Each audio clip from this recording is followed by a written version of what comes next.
Reverse racism is still racism, and now the NFL is a part of it. Good job, you've regressed 150 years. What's next? White fans on one side, black on the other? Cut this garbage now. Oh my goodness. Are you guys aware of what a slippery slope is? If not, I think your lesson was just provided to you in full. It's showtime, people. Social media comments, round 2.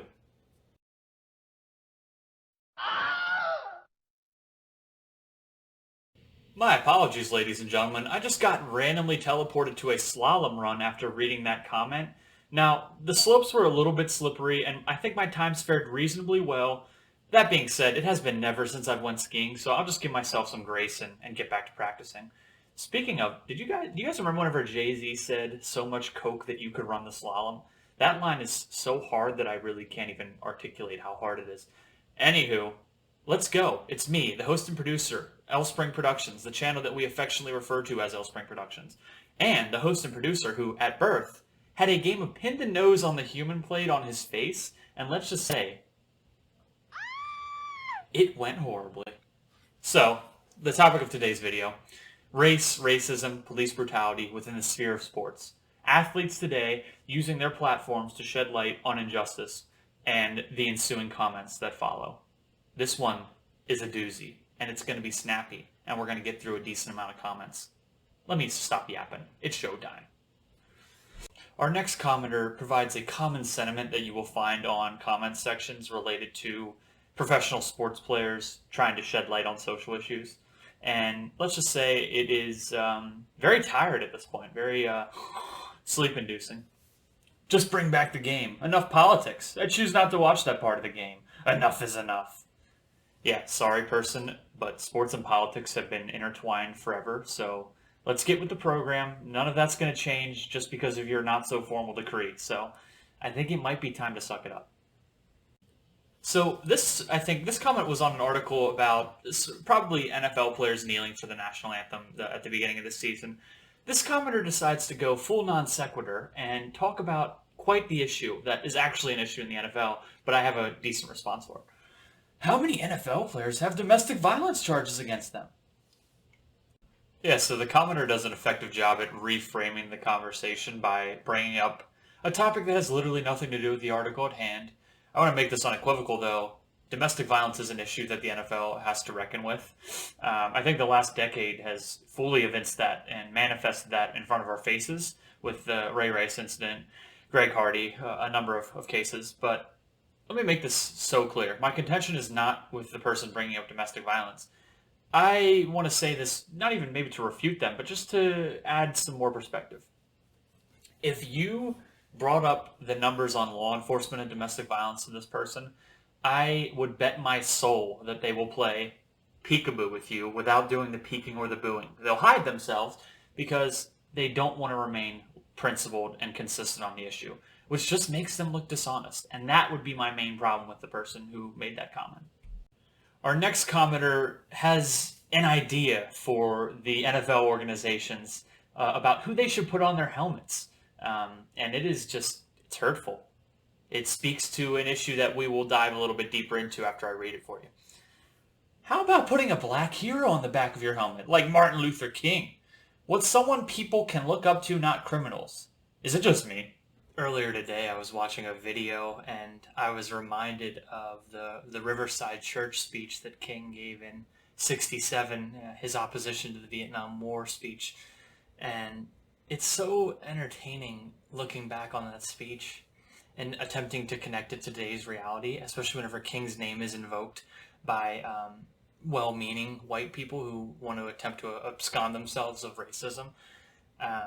King has been so sanitized and so whitewashed, and this is something that we've done throughout American history, where we whitewash and sanitize our marginalized victors, our marginalized revolutionaries, and we also attempt to sanitize our transgressions to make them palatable for the people who end up learning about these transgressions and these marginalized peoples. And the thing is, Dr. King, towards the end of his life, turned into a much more radical revolutionary the last 4 or 5 years of his life. And one of the things that he says in that Riverside speech is He's always pointed out the hypocrisy of the American government. That's one of the hallmarks of King. But he talks about how whenever I protest, they ask me to be nonviolent with my techniques. But whenever they're bombing innocent children with napalm in Hanoi and I call them out for it, I'm seen as the anti-American one. And what's so entertaining about people invoking King's name in comments like this is that I am willing to bet my soul once again. We got a lot of wholesale soul sale going on here because I'm betting my soul twice. I'm willing to bet my soul that they would be the same people who would give King the Colin Kaepernick treatment if they were alive back in that day. So there is something eerily ironic about King's name being brought up under circumstances like that. So we'll leave it there for now. Our second to last commenter sure has an interesting message, and I think this one goes to the NBA players if my memory serves me correctly. Stunning and brave, those millionaires sure showed racism who was boss.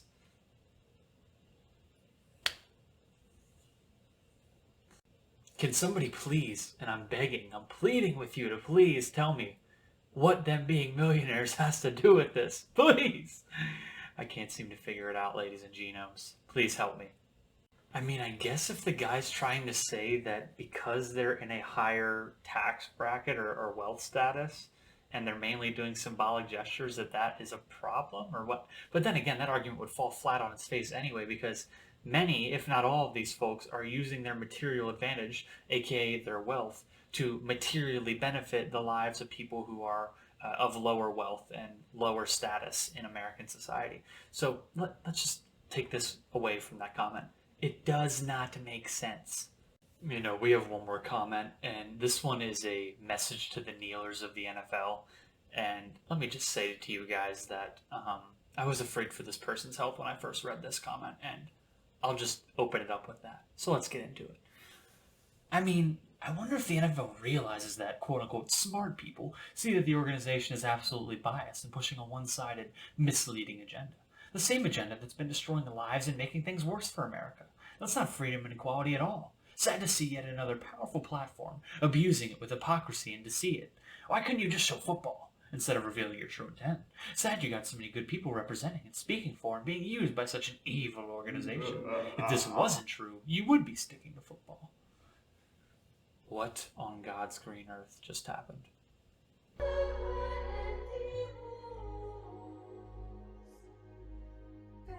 Oh, don't worry, I'll let you guys know exactly what just went down. You guys just got done watching our second dive into the social media realm. And as you realized, we found some more elite comments for the second go around. I hope you guys enjoyed, man. I made this thing a lot more snappy, a lot more punchy, and I feel like it went a lot smoother than the first go around.